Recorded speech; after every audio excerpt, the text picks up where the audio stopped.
Fort Bend ISD. It's very important for our school district and very important for our students and parents to understand what that means.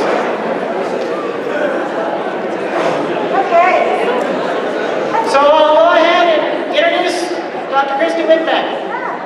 Good evening. Glad you're here. Thank you.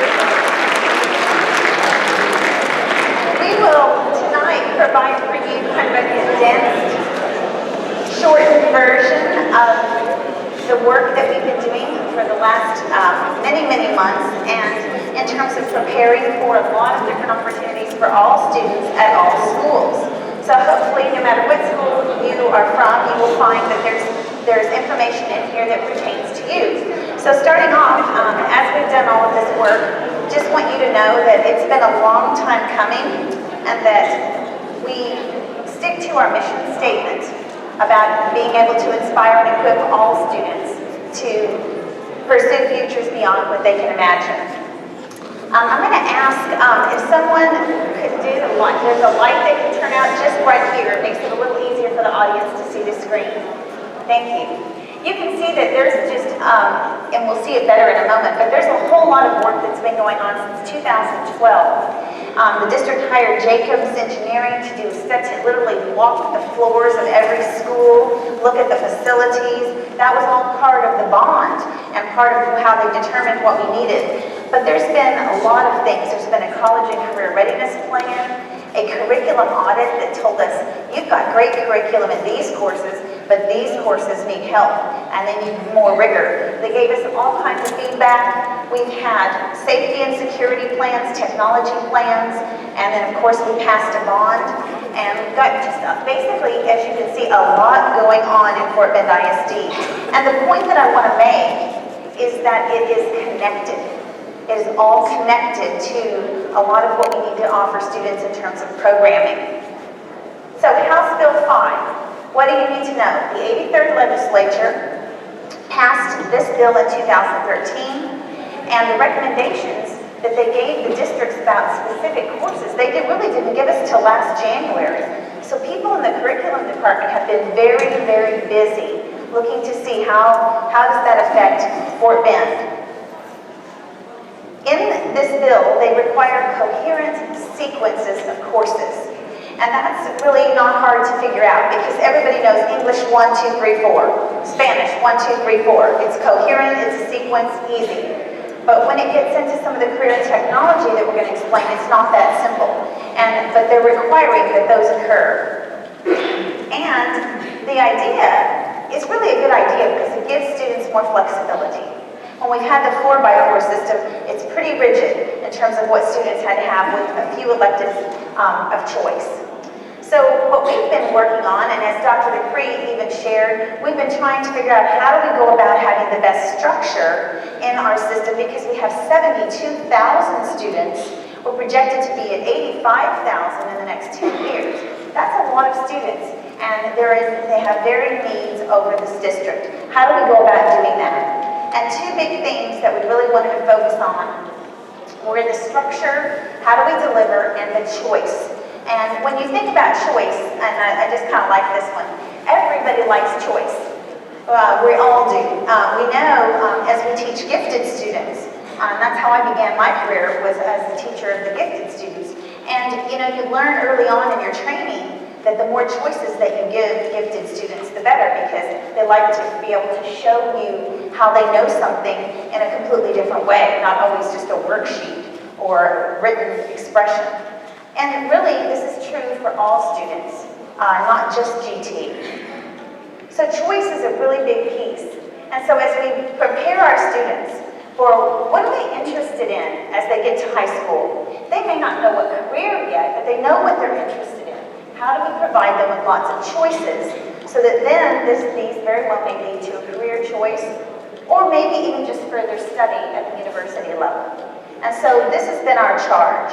And we've really tried to be very strategic and very thoughtful in the way in which we've gone about it. So here are our main three goals for you to be aware of. We want to provide optimal student choices because one, we need to because of House Bill 5, but also just because we know it's best practice. And two, we want to design programs to to increase access and equity. We have 11 comprehensive high schools. As you're going to see in a moment, we are not equitable across the board in what we're providing our students. And we have to be at least closer than we are now. And establish systems to ensure programs are implemented with fidelity. So in other words, whatever we do, we better do it well. And that's our charge. So we looked at all kinds of different things. And when we did, we really got down to college and career readiness. We looked carefully at the academies, foreign language, gifted and talented, and endorsements, pathways, and career education. So those were the main areas that we really put our focus in as we got ready for the work. All right, two terms that you must understand. And they're really pretty easy to understand, but one is an endorsement. And an endorsement is a broad study. It's just a big category. So example, STEM. Science, technology, engineering, and math. That's your broad scope. And under that lies a pathway. And a pathway is the specific direction that you want to achieve that endorsement. So here's an example under STEM. Math, computer science, robotics, electronics. So they're just underneath that big umbrella. So for example, if you get a bachelor's degree in business administration, you might go into marketing, you might go into finance, you might go into accounting. Same type of concept, okay? Now, what you need to know is that a coherent sequence is 4 courses. In almost every endorsement, it's 4 courses. Now, in science and math, however, it's 5. So that's the only way you can really, you just almost have to know. It's 4, except in science and math, it's 5. Okay? So let's look. These are the endorsements across the top. The STEM, science, technology, engineering, math, business and industry, public services, arts and humanities, and multidisciplinary studies. So I want to call your attention to the far right. And when you see multidisciplinary studies, this particular one is kind of what you would call the hodgepodge. It's the eclectic. In other words, I really don't know what I want to do, so I'm going to take some courses in different endorsement areas. This is also designed by our state legislatures for districts that are rural or in small and cannot possibly offer all kinds of choices like we can in Fort Bend ISD. So, you have those, you have your arts and humanities, and you can see underneath. So for example, if I'm interested in dance, that's going to be in my arts and humanities. If I'm interested in video production, that one's going to go under business industry. So you can see that these areas of interest fall under the endorsements. Now I want to point out something very important, because I know when I went to school, times were different. When we thought of career technology, we thought of more vocational. We thought about preparation in that regard for going into a trade. And that's still true some, but today it's much more advanced. And much of the advanced learning under career technology is at a very high level. But I want to point out that in House Bill 5, the endorsements and the pathways are not just career technology. They're ROTC, they're foreign language, they are all your fine arts, band, orchestra, choir. Those are pathways, as well as math and science. So it's not just something technical like welding. Okay? So I wanted to point that out. And I want to show you an example. And I think this will appeal to many of you in the room. The very first one is science. And over to the left, it explains what that pathway, now if you remember, it takes 5 credits. So, 5 science credits, which means the biology, the chemistry, and the physics, plus 2 others. So the student could do AP Chem, AP Bio, AP Environmental Science. They could do that. They might just do a science that's not at an advanced level, but they would take, well, excuse me, I'm sorry, they are advanced, all advanced. So 5 courses in science. Now I want you to look across the top. AHS is Austin, Bush, Clements, Dulles. Goes all the way over to Willow Ridge. They're in alphabetical order. You notice that there's dots in all those spots. That means right now, in Fort Bend ISD, any student in our district can get an endorsement in science. They can also get an endorsement in math, which is And in the math, it's 5 math credits, the Algebra 1, Geometry, Algebra 2, plus 2 more. Okay? So all students in all schools. So that's an example of a pathway within the endorsement of science, within the math and science, under the STEM, that all of our kids can get, and we feel good about that. Now we know that in some schools, you might have 10 more choices. Some schools you may only have 2 more choices, but everybody can at least meet this. So that's a good thing. So now, I'm going to call on Meredith Watasek, who is our Director of Career Technology, for her to give you just some more details about some of these incredible pathways and some of the courses that we are going to be proposing across our district in career technical education. Thank you. Good evening, and thank you for being here.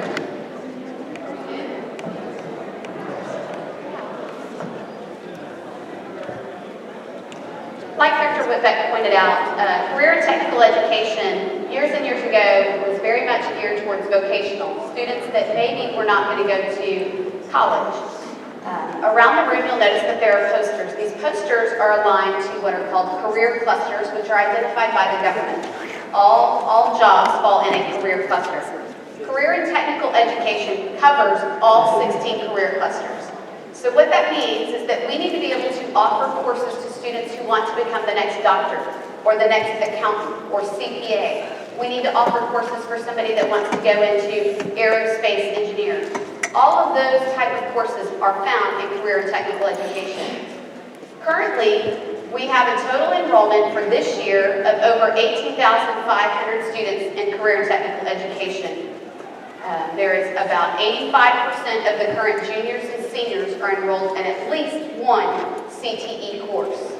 This compared to last year, when we finished the year at just over 14,000 students in CTE. As Dr. Whitbeck pointed out,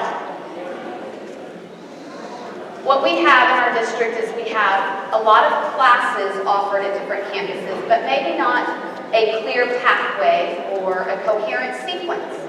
For example, if a student is interested in taking marketing and possibly going into a marketing field later in life, right now we have a lot of courses offered across campuses that maybe are your first and second year courses.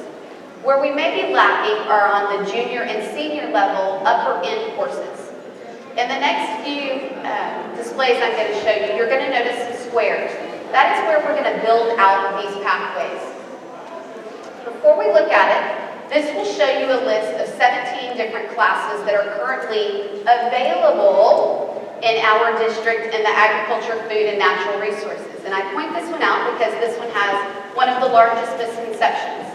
If anybody in here would like to go into something like aquaponics to figure out how we're going to feed everyone when we no longer have places to plant food, aquaponics is the area that we would be looking at. Engineering that has to do with petroleum would also be found in natural resources. Right now, in 9 of our 11 comprehensive campuses, we offer a variety of these courses, but it may not be a total pathway. This slide will demonstrate, and you can see how campuses are very scattered at what they are offering. When we move forward, we will be looking at offering complete pathways. For example, if a student wants to go into plant science or study aquaponics, they would need a coherent sequence of courses, 4 credits, as defined by House Bill 5, to meet that specific pathway. The squares indicate where we will be adding classes at different campuses. You will notice that Marshall and Willow Ridge had none of this pathway previously. They currently do not have agriculture, food, and natural resources. In the future, it's important that we offer opportunity to all students. I will say this, we will never be able to offer every single course at every single campus. There is not the student enrollment at every campus to warrant exactly the same number of classes. However, it is important for you to know that when we have an endorsement opportunity such as agriculture in the business and industry, where there would be 3 pathways, Willow Ridge and Marshall may start out with one of those pathways next year. As the program grows, we may be able to offer a second or third pathway, but the time will tell how that will play out. Our goal in offering more courses is to bring students to more in-depth learning. As Dr. Whitback pointed out, that we want to offer students the higher levels. So entrepreneurship, plant science, so the ones that are the 3rd and 4th year courses align very much with the 3rd and 4th year science and math courses that your students will be taking. For example, if we want somebody to be taking petroleum engineering, then they need to have already completed 3 or 4 science courses in order to be successful in that class. We also offer industry certifications. So some of our students may not know what they want to do long term. They may not know if they want to go to 4 years of university. Or they may want to work their way through college. We offer industry certifications in many of our junior and senior level CTE courses. We have students that graduated with our welding certifications that walked out making more money than I make the day after they graduated. A lot of them are working their way through college. Right now, we're working through a program to give students their rig pass certification, which will allow them to work on oil wells out in the Gulf. Those students will be very, very marketable and making a whole lot of money in about a year from now because they've earned those industry certifications. Another one to look at, and this will bring us to the question of where do the academies and CTE fit hand in hand. What you're seeing right now is where health science is currently offered. The Medical Academy is one of our largest academies, so you'll notice that Hightower has many course offerings. However, it's important to point out that Austin, Dulles, and Kempner also offer some health science. The reason we bring this one to the forefront is because we have looked at all of the data for the past 3 years. Our student interest is highest in the field of health science. That, coupled with what industry is telling us, and we do live in Houston, Texas, the medical capital of the world, says that we need to be offering more students access to these programs. In this slide, you'll notice a lot of boxes. In moving forward, we are proposing that we are going to put health science at every campus. So students at all of our campuses would have access to a health science pathway. You will notice that there are still more courses that would be offered through an academy. If a student wants to stay at their home campus, say Bush High School, and they want to study to become a doctor, noted by the 4 squares and the 1 dot, they would still have that opportunity. Where the academy differs is that they would have some very specialized courses. You'll see mental health, pharmacology, things like that. So both programs, career and technical education on all campuses and academies, can coexist. Currently, you'll notice there's a very big despair in the numbers in black. So Willow Ridge and Marshall currently only have 7 defined pathways available on their campus. That is not very many in comparison to some of our other campuses that are offering 20 and 21. And that is where the equity comes in. We really would like to offer opportunity, the very best of our ability, at all of our campuses. The numbers in red are the proposed pathways. We have studied the information. Can we do this? Yes, we will have to hire new teachers, but every square does not warrant a new teacher because some of those courses are taught by the same teacher. So we feel very good about recommending moving forward and having 260 pathways offered at all of our campuses. You'll notice, looking at Willow Ridge and Marshall, 20 and 18, they're still not sitting where, let's say, Dulles High School with 26 pathways. Their student enrollment cannot support 26 pathways. So by pure numbers alone, we cannot support the exact same number. Fortunately, our community passed the bond, and inside that bond was $59.4 million towards career and technical education. This was put into the bond based on the Jacobs study, which told us that we needed to consider having a specialized campus. And many of you may be wondering what we would do with the Career and Technical Education Center. Courses such as aquaponics or petroleum engineering, robotics 1 and 2, networking, welding, cosmetology, culinary arts. Those programs require an extensive amount of equipment that is very specialized. We could not put those upper level courses on every campus. So instead, the model would be to have technical education centers or satellite campuses that would house those very specialized courses. Inside of those courses, we may also offer some upper level math and science. A student may go for half a day to a technical education center and they go back to their home campus. But while they're there to utilize their time, they may take a course such as English 4, or they may take an advanced science such as food science, so that we are using their time wisely. We will put together a group starting in January that will make some decisions on how that money is spent. We currently have a technical education center that is located behind Dulles High School, but they are built out to capacity. Right now they house about 650 students, and we just don't have the space to expand those programs past that. So we will look at, do we put up another technical education or satellite campus where we're housing some very specialized junior and senior level courses? Do we add on to our current technical education center? And or do we build out some space on current high schools? All of those decisions will be made by an advisory committee that will start in January, where we bring industry people to the table and help us decide what are the best opportunities for students. Turn it over to Dr. Whitbeck.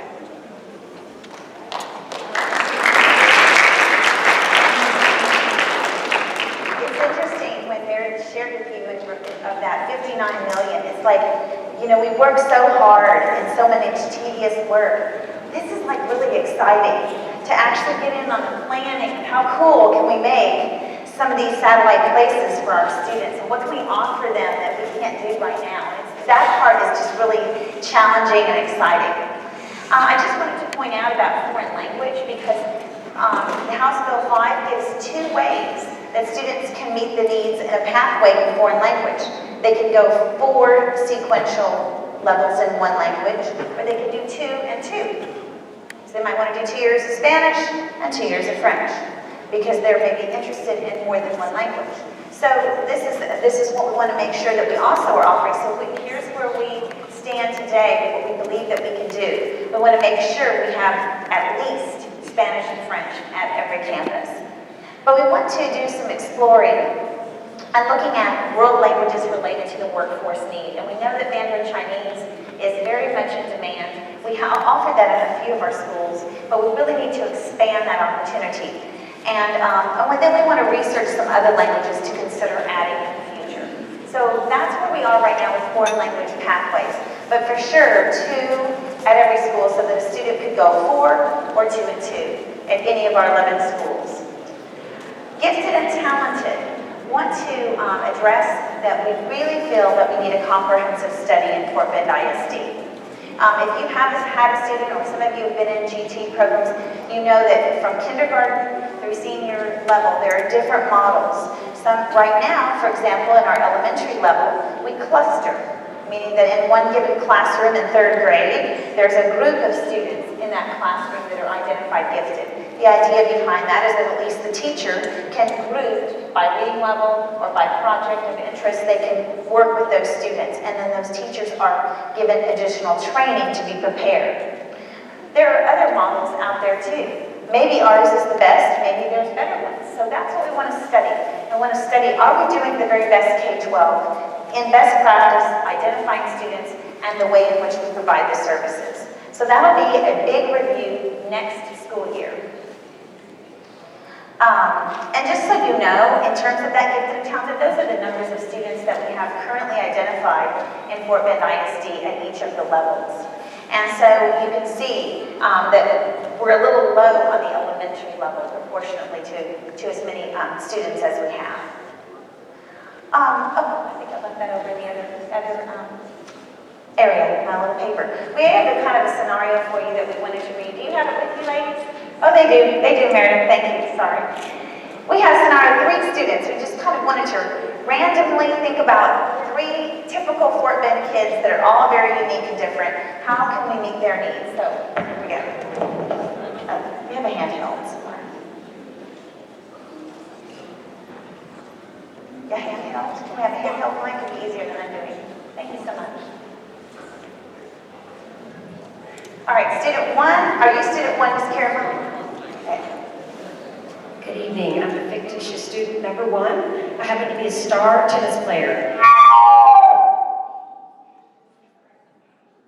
Just derailed my tennis career.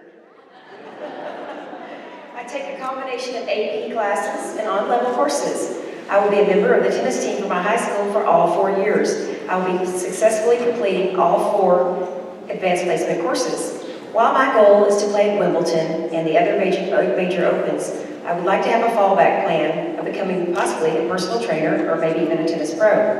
I will achieve a public service endorsement by taking courses such as Principles of Health Science, Human Growth and Development, and Nutrition and Wellness in order to satisfy my backup plan.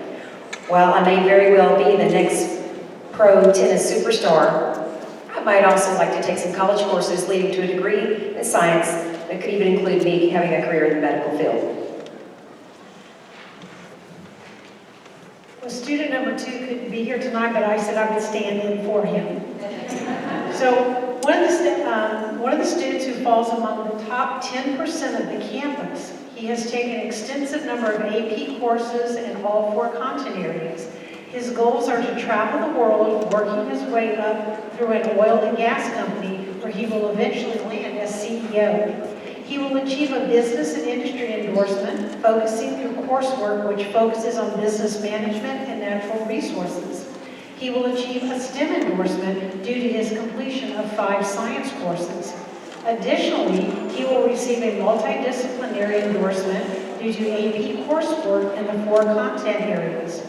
While completing these courses, he was still able to take several electives in the areas of fine arts.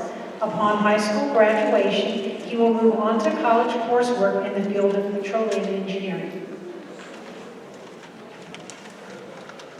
Hello, everybody.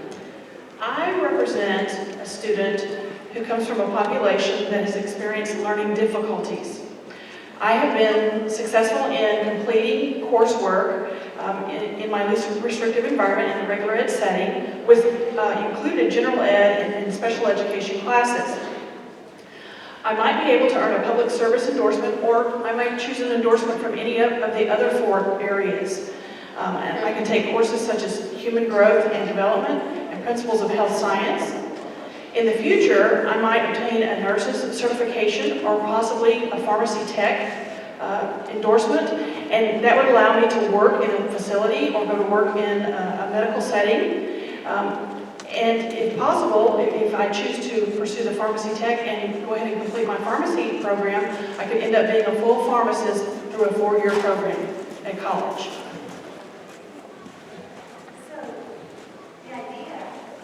The idea behind sharing the scenarios is just to share that, as you can see, as we're trying to build out all of these options and choices for our kids, that they're going to meet the needs of all kinds of different kids and thousands in between those stories. From our highest performing students to the ones who struggle. And that's really what we're after.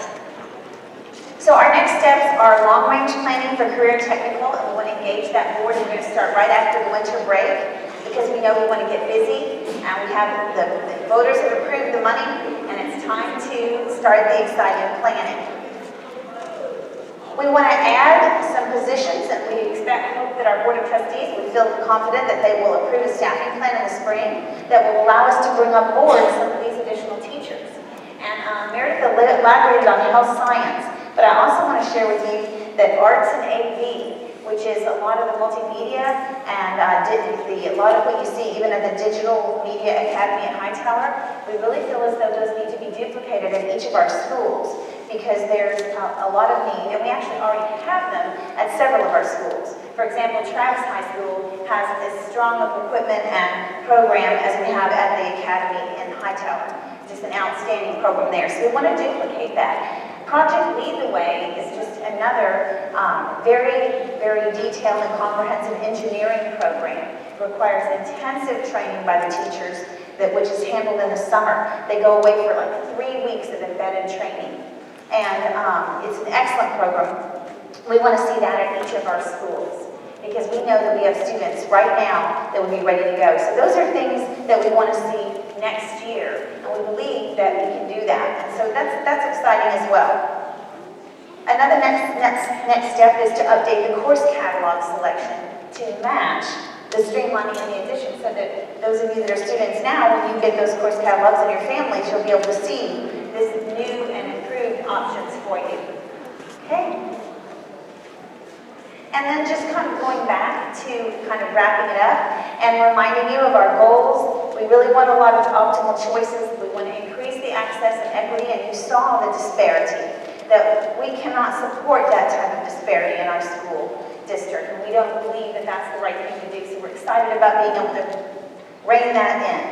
And we want to establish some strong systems so that what we do with fidelity, and that it is first quality work. And so choice and structure. And then just kind of closing, that all of the work is founded around the core beliefs. And number one is really the main one. All students can reach their full potential. And we really do believe that for Ben, and we wanted you to know that as we work together on all of our solutions, they're thoughtful, and they really keep at the first and foremost what's best for kids. And so really that concludes the information that we wanted to share. We have posters around the room, and they show you, they're even color-coded by the endorsement at the top, and they have the pathways that you can see, and you can even see what schools we're trying to add courses. And you know, we're going to do our very best. Don't hold us to every little dot, but we are absolutely going to do our very best to open up those opportunities for our kids. And we have the questions. If you have specific questions, I think with the format tonight, write those down, and we can put on the website any answers to these questions that you might have. We're also around, so if you want to come and talk to us, ask us. You know, Meredith is the expert on CTE. She knows it inside out. But we also have Susan Borodakis, who is the one. I have my 3 helpers back there. Susan, stand up, is our Director of Secondary Curriculum, Susan Borodakis. Jeanette Spain is our Director of Gifted and Talented. And Ginger Carabine is Executive Director, Curriculum Instruction. So we have all of the, I don't know who else might, I don't see anyone else. Is Dr. Hill in here? I don't know, I don't know. She's over there. Oh, there you are. Dr. Hill is our Chief Academic Officer. So lots of us can help you, and we're happy. And just thank you so much for caring about curriculum and what's being taught in our classrooms, because that is really important, and we appreciate you staying and being a part of that discussion. So, I will post this on the website. We'll get this on tomorrow. I don't know.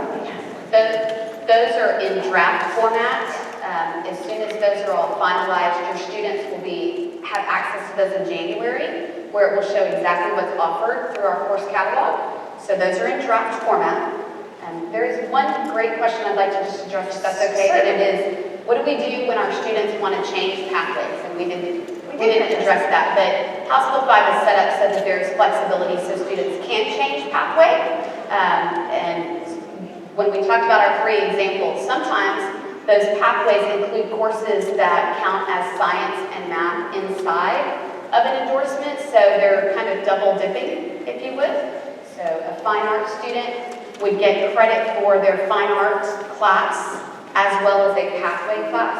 So there is room for flexibility. We do know that students are going to change their mind multiple times, as some of us did throughout college. So there's other questions that we'll address. Remember that endorsement on the far right, that's that multidisciplinary, that also covers the minor changing that we know that happens. Because everyone who's 15 doesn't always know what they want to do, and that's perfectly okay. But we also know that we have a lot of superstar kids out there that are going to end up with endorsements in 2 or 3 areas in their pathways, especially if they're into fine arts. And they want to follow that all the way through. In addition to advanced coursework, they could end up with 3 or more endorsements. So that's exciting too. So we have lots of those opportunities. Okay? All right, thank you again so much for coming.